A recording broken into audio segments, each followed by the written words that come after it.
Kaibigan ang kailangan mo ngayon. Ang totoong kaibigan ay ang taong walang pakialam kung masasaktan ka ng mga bagay na kailangan mong marinig at ma-realize. Mga bagay na kailangan may magsabi sa iyo ng harapan. Walang filter. Walang mabait na salitang gagamitin para lang di sumama ang loob mo ng grabe. Mga bagay na kahit na pamilya mo ay natatakot sabihin sa iyo.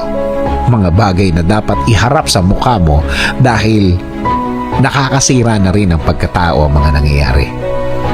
Kung may ganitong tao kang kasama ngayon, kung may ganitong kaibigan ngayon, mas magandang i-treasure mo sila.